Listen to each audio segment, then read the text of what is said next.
ito'y aming samot dalangin sa dakilang pangalan ni Kristo Jesus. Amen.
Ngayon na po ay dadako na tayo sa pasasalamat at testimony sa kabutihan ng Panginoon Diyos sa kanyang buhay.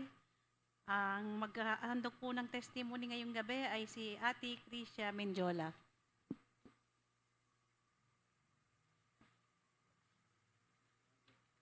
Isang mapagpalang gabi po sa ating lahat.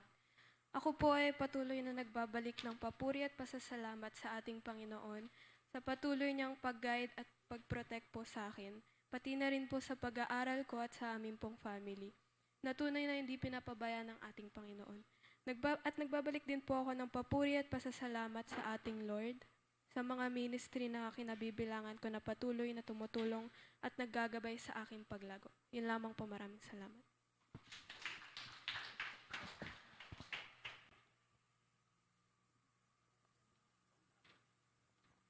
Ayan, isang mapagpalang gabi po sa ating lahat. Tayo pong lahat ay tumayo. Ayan, kamusta po kayong lahat? Ayan. Tayo po ba'y handa ng umawit para sa ating Panginoon? Ayan, amen. Tayo pong lahat ay umawit ng may pagpupuri at buong kagalakan para sa ating Panginoon.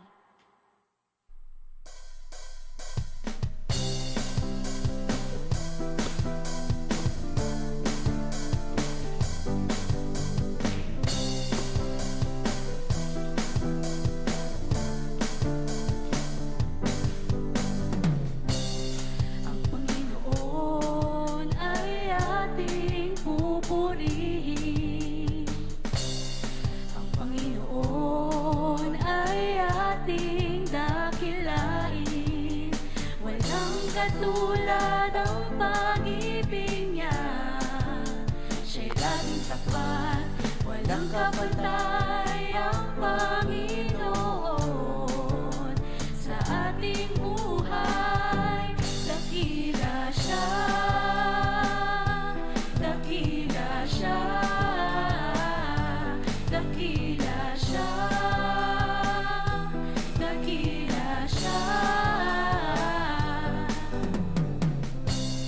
Ang Panginoon ay ating pupurihin. Ang Panginoon ay ating dakilain. Walang katulad ang pag-ibig niya. Siya'y laging tapat, walang kapantay ang Panginoon. Sa ating buhay, dakila siya, dakila siya, dakila siya, dakila siya. Kahit maglaho ang buong mundo, tanging si Jesus ang sandigan ko. Dakila siya, dakila siya, dakila siya, dakila siya, dakila siya, dakila siya,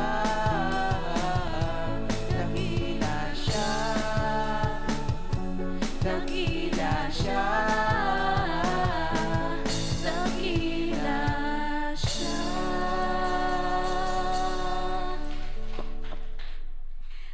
Ngayong gabing pong ito, atin pong ibigay ang pinakamataas na papuri para sa ating Panginoon.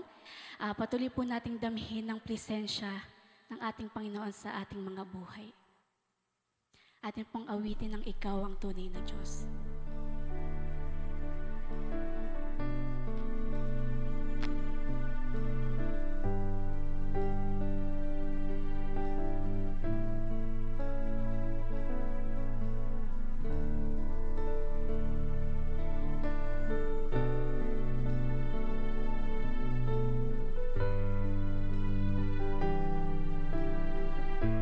Tayo pong lahat.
Sa Diyos po ang lahat ng papuri at pasasalamat. Maraming salamat po, praise and worship. Ngayon naman po ay dadako na po tayo sa pinaka-highlight po ng ating pananambahan. Ang mensahe, ang maghahatid po ng mensahe sa atin ay wala pong iba kundi ang ating TNP Joey Talampas.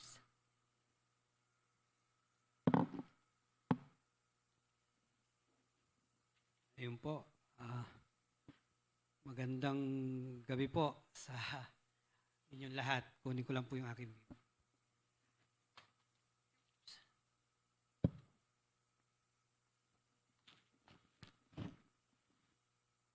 Ayan po. Naririto naman po ako sa aking, hindi ko na po matandaan, parang pangalawa or pangatlong pagbibigay ng mensahe. Ayan po. Sa Diyos po ang kapurihan. Ngayong umaga po ay ang ating pong pag-aaral ay pinamagatan ko po na ang kagandahan loob ng Diyos. Ayan. Ito po ay matatagpuan sa 2 Corinthians 12:9.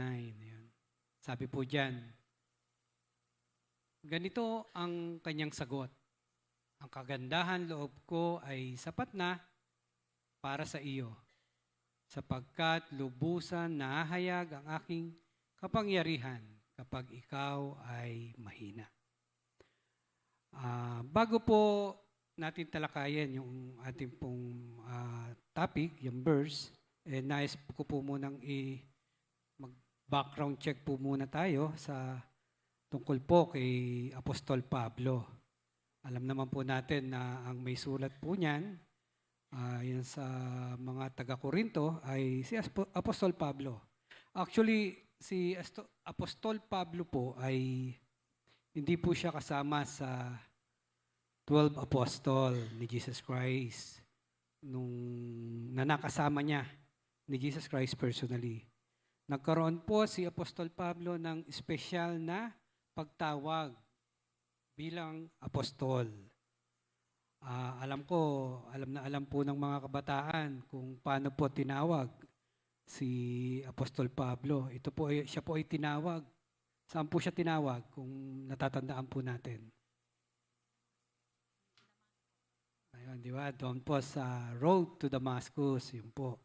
Tinawag po siya ng Panginoon, nabulag po siya at nagpakita sa kanyang ating Panginoon at may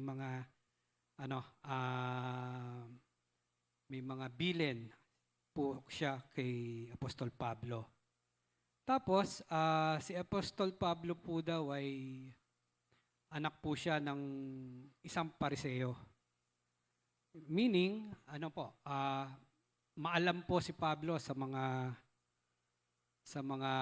law na sinulat po ni Moses. Siya po ay unang tinawag sa pangalan na mga kabataan. Saulo, yon.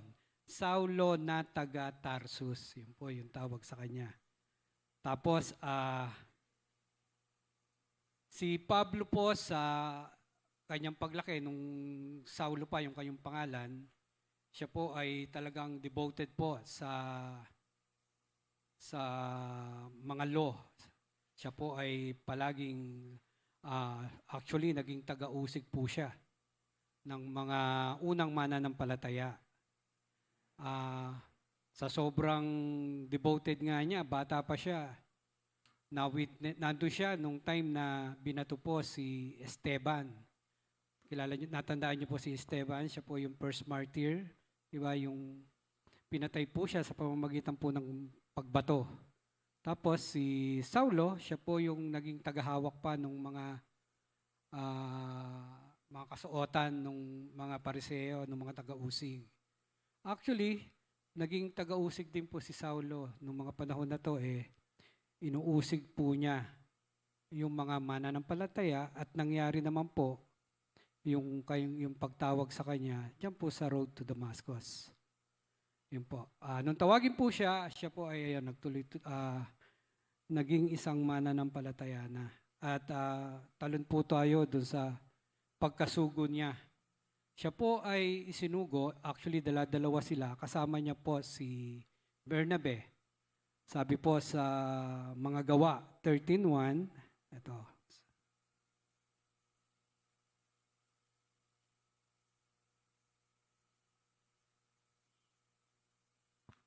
Basahin ko lang po. Gawa 13:1 yan. Sabi po rito, may mga propeta at mga guro sa iglesia sa Antioquia. Kabilang dito sina Bernabe, Simeon na tinatawag ding maitim, Lucio na taga Sineme, Serene pala, sorry. Manaem na kababata ni Herodes na pinuno ng Galilea at si Saulo. Habang sila'y nag-aayuno at sumasamba sa Panginoon, sinabi sa kaniya ng Espiritu Santo, ibukod ninyo sina Bernabe at Saulo. Sila'y pinili ko para sa tanging gawaing inilaan ko sa kanila. Yun po yung special na gawain na inilaan po kay Saulo. At doon po nagsimula yung kanya pong missionary journey. Siya po ay napunta sa mga lugar ng Cyprus, sa Antioquia, Iconia, sa Lystra, Troas, Lydia, Pilipos at marami pa pong iba. Tapos po pagdating po niya sa Athens,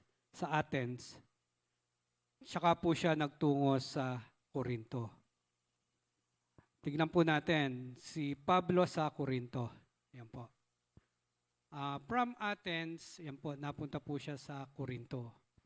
Sa Corinto po, 1 taon at kalahati po siyang tumigil para po ipangaral ang salita ng Diyos. Sabi po sa Gawa 18:9-11, yan, sabi po dyan, isang gabi sinabi ng Panginoon kay Pablo sa pamamagitan ng isang pangitain, huwag kang matakot, ipagpatuloy mo ang iyong pangangaral. Anuman ang mangyari, huwag kang titigil, sapagkat ako'y nasa iyo. Hindi ka maaano sapagkat marami akong tagasunod sa lungsod na ito. Tumigil nga siya roon at ipinangaral niya ang salita ng Diyos sa loob ng 1 taon at kalahati. Yun po. Pabalik po dun sa si Pablo sa Corinto.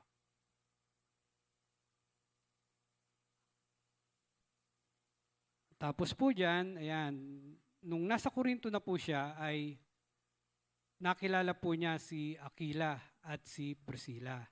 Sabi po sa Gawa 13:1-3,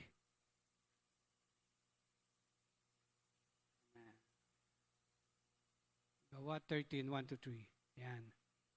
Sabi po dyan, pagkatapos umalis si Pablo sa Atenas at nagpunta sa Corinto, natagpuan niya roon si Aquila, isang Hudyong tagagawa ng taga-Ponto.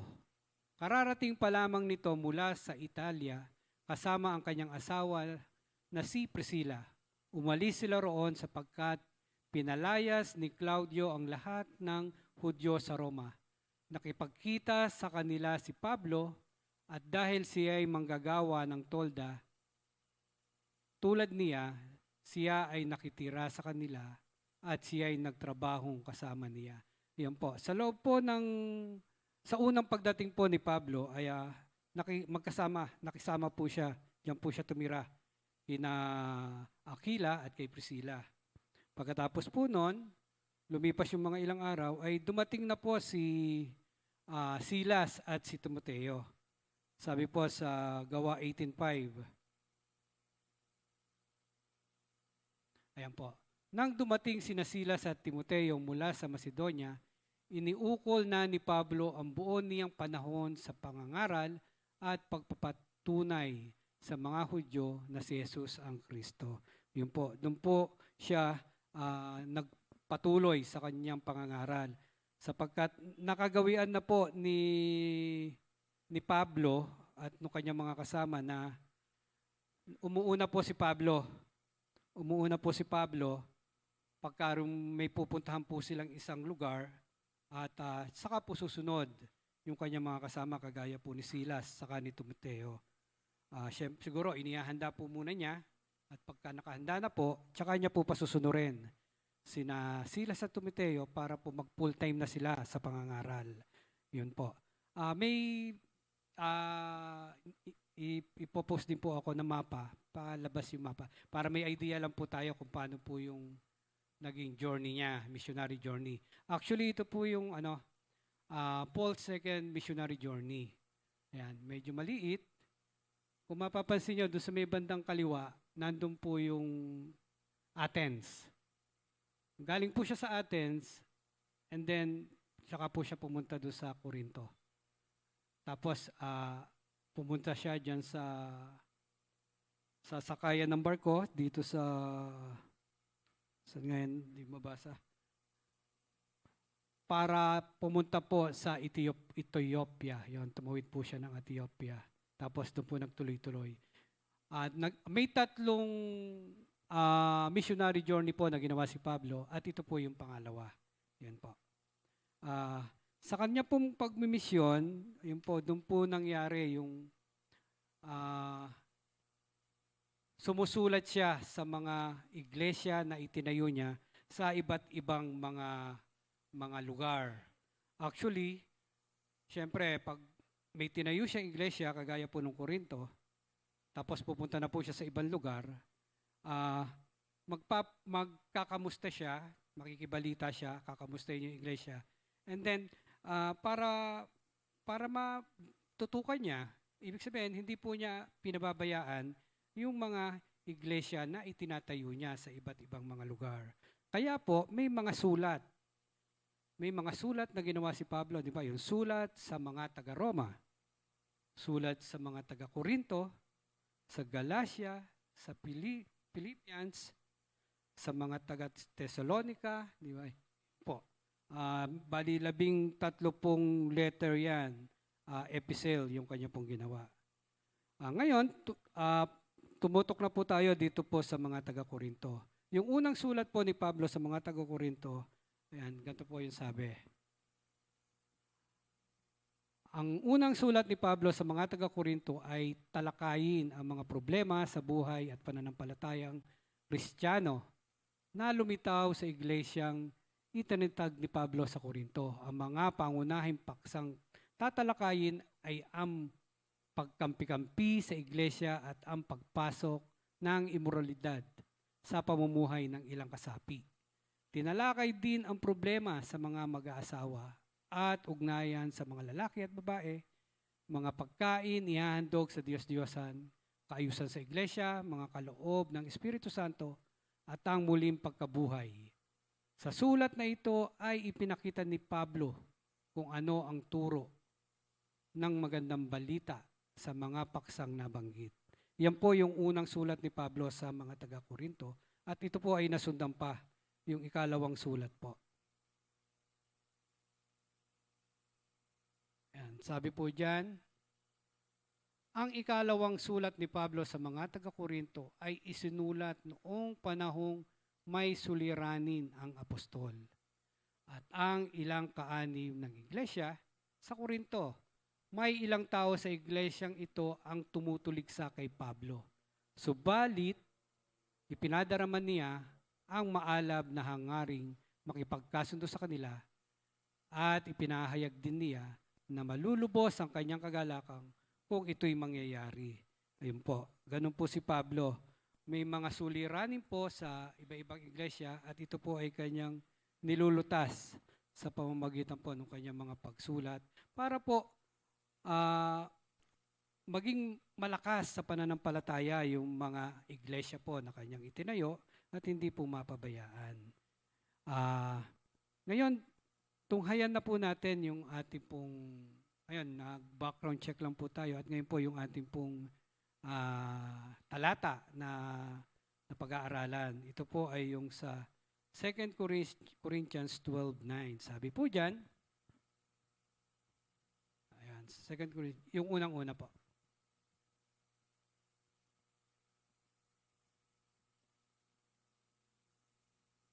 Sabi po dyan, Ganito ang kaniyang sagot. Ayan. Ang kagandahan loob ko ay sapat na para sa iyo, sapagkat lubos sang nahahayag ang aking kapangyarihan kapag ikaw ay mahina. Sino po ba ang nagsasalita dyan, di ba? Atin po munang balikan yung mga naunang talata. Yung sa pangalawang Korinto 12, 7-9. Yan po. Sabi po dyan, ngunit upang hindi ko ipagyabang ang kamanghamanghang pahayag ng Diyos sa akin, ako'y binigyan ng isang kapansanan sa katawan. Yan po. Si Pablo po ay meron pong kapansanan sa kanyang katawan. Sa ibang version po ng Bible, ang nakalagay po dyan tinik sa katawan. Sa akin pong paano hindi po nalagay talaga kung ano po yung eksaktong karamdaman ni Pablo. Pero ang sabi po sa mga scholar, ito po daw ay isang malubhang sakit. Gaya ng problema sa mata, malaria, paulit-ulit na sakit ng ulo, at epilepsy. Ayun po, maaring yun po yung mga sakit niya. O isa po ron, yung kanyang malubhang sakit. Sabi pa po dyan,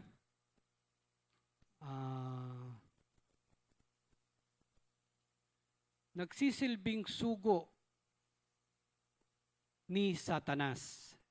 Sabi po dyan ay sugo ni Satanas mula sa kalaban at hindi sa Diyos. Ituloy po natin.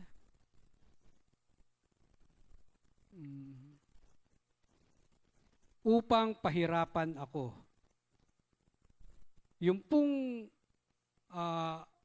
sakit na dinadanas po ni Pablo, ito po ay nagsisilbing pahirap sa kanya.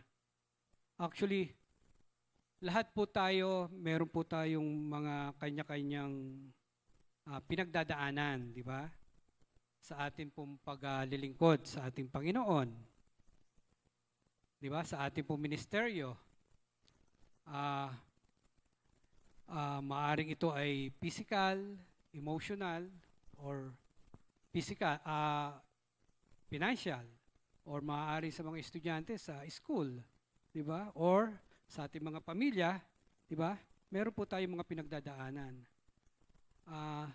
Tignan po natin si Pablo sa kaniyang pagharap, sa kanyang pagtatagumpay sa mga pasakit na ito, sa tinik na ito, na dahil sa mga sakit na ito, di ba, naranasan pa po niya yung kagandahan loob ng ating Panginoon Diyos.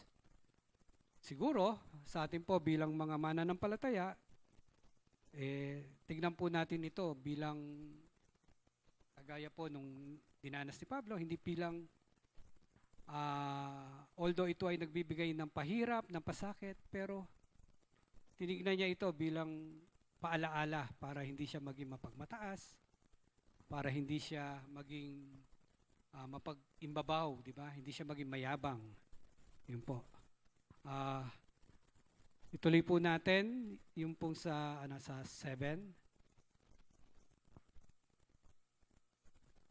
Sabi po diyan, at nang sa gayoy hindi ako maging palalo. Yun po, di ba?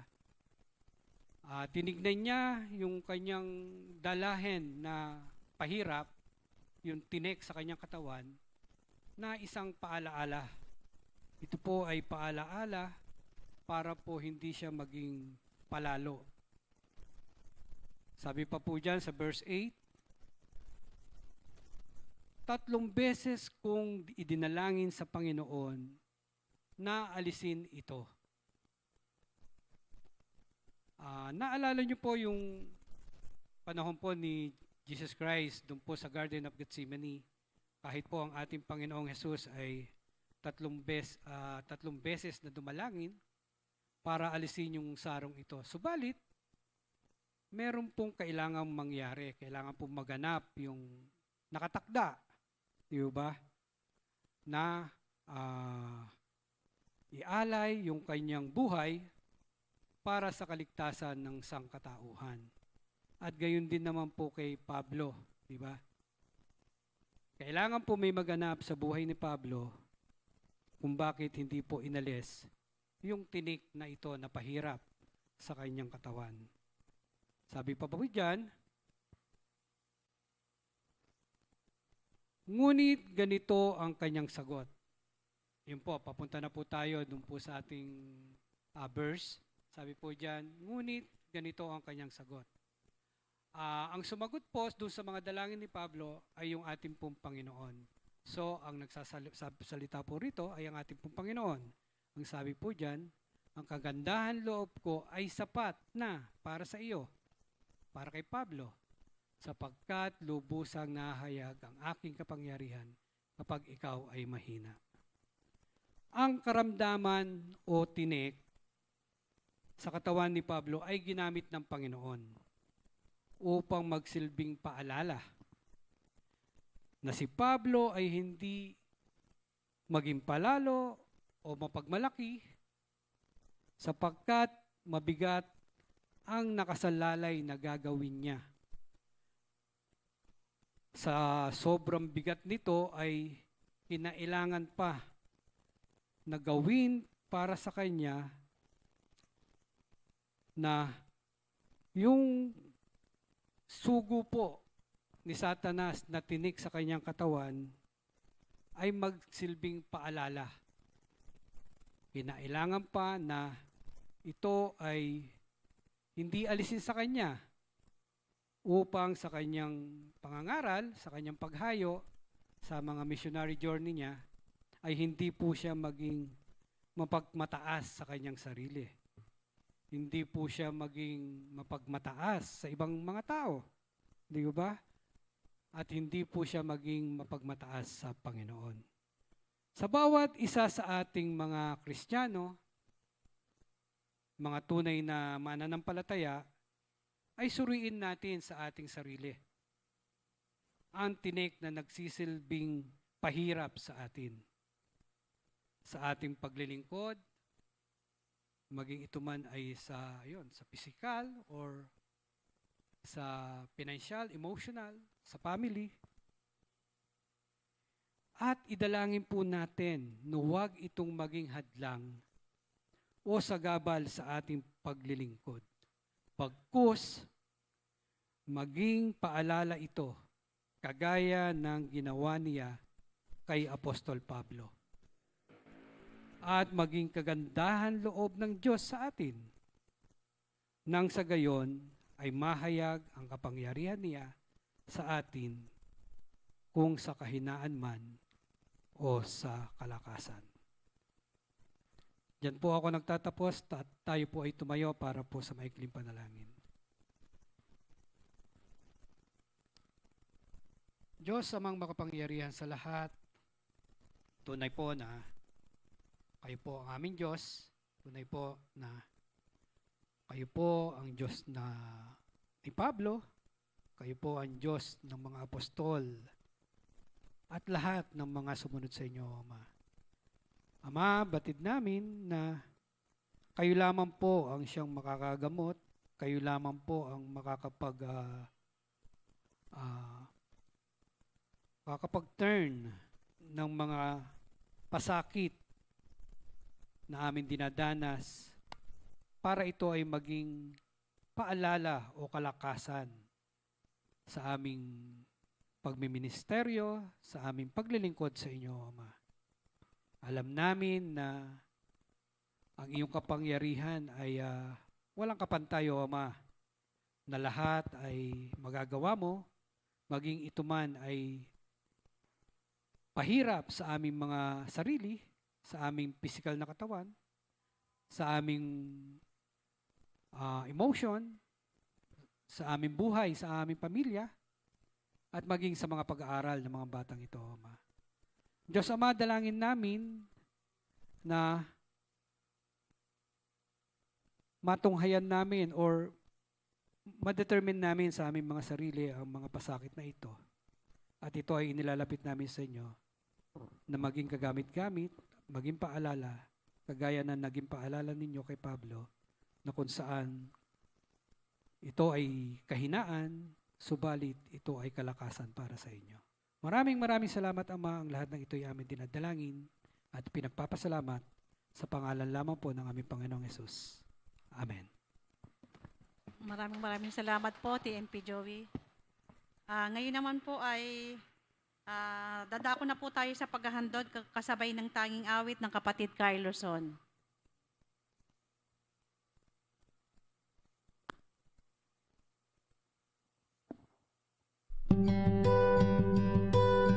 It's like it was yesterday.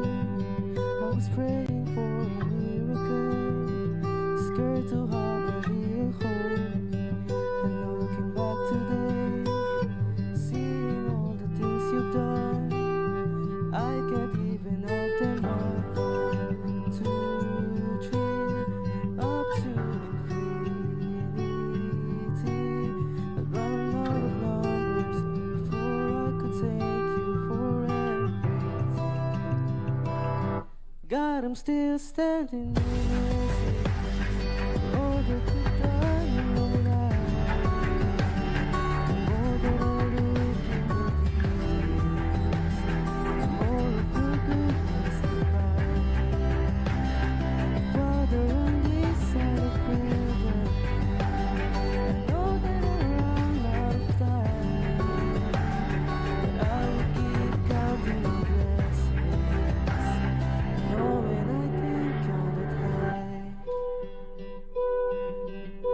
I know that seasons never last forever, so God, I will remember all of the reasons my heart has to be grateful.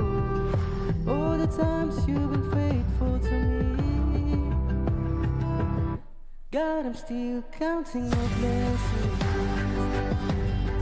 All that you've done in my life, the more that I look in all of your goodness I find.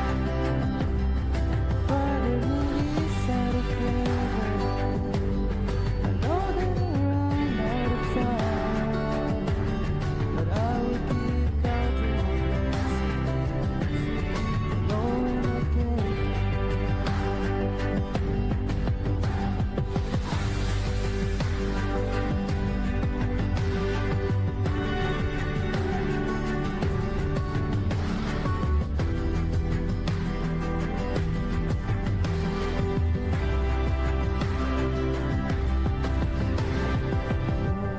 One, two, three, up to infinity. I'd run out of numbers before I could thank you for everything. God, I'm still counting my blessings. All that you've done in my life, the more that I look in the details, the more of your goodness I find. Father, on this side of heaven, I know that I run out of time. Knowing I can count it high, I will keep counting my blessings, knowing I can count it high.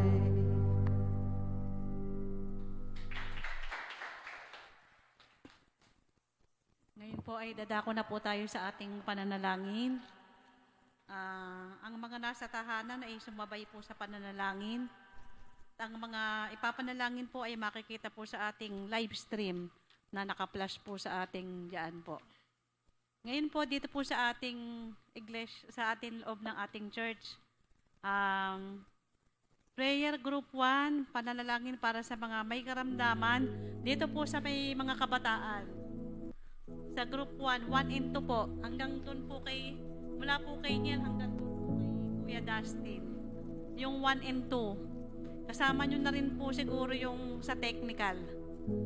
Sa prayer group 2, doon po sa kabandang kababaihan, kay Ate Nersa po, group 2, tsaka Sama na rin po yung sa group trip, panalangin para sa mga miyembro ng ating iglesia. Ayan po. Yung natitira po sa kay pastor po tsaka po kay TNP. Sige po, magsama-sama na po tayo upang manalangin po tayo. Tayo po tayo at mananalangin po tayo. Mag-ano na lang po kayo ng leader nyo sa kabataan kung sino po yung mangunguna sa inyo. Sa kababaihan po, Ate Nersa. Sa kalalakihan po, ayan. Yung group 4 po sa inyo, pastor at kalalakihan.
Tumayo po ang kapulungan.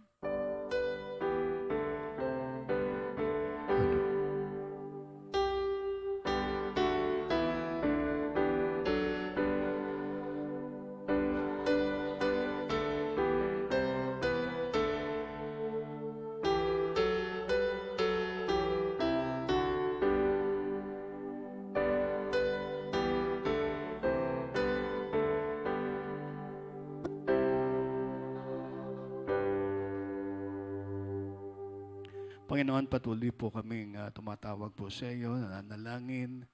Nakita mo ang aming pagdanais na maitaas ka sa pamamagitan ng aming pagsamba, sa pamamagitan ng aming pagtawag sa iyo, pananalangin, Panginoon.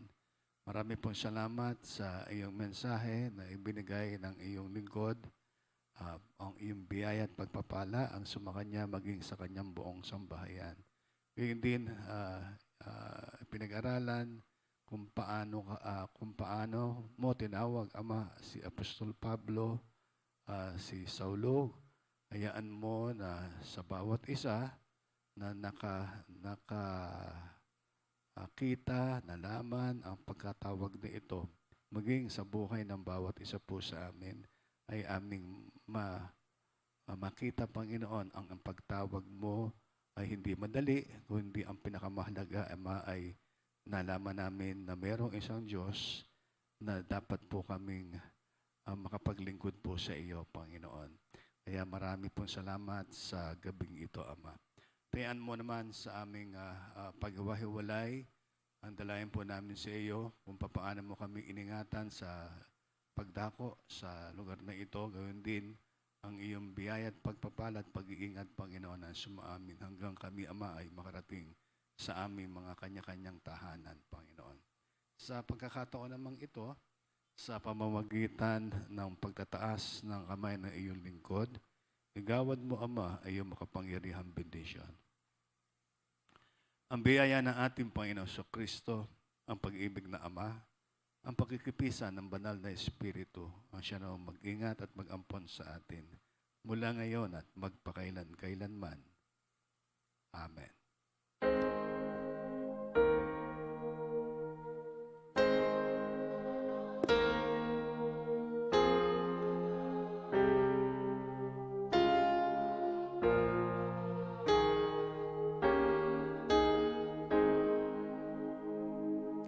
Isang magandang gabi po.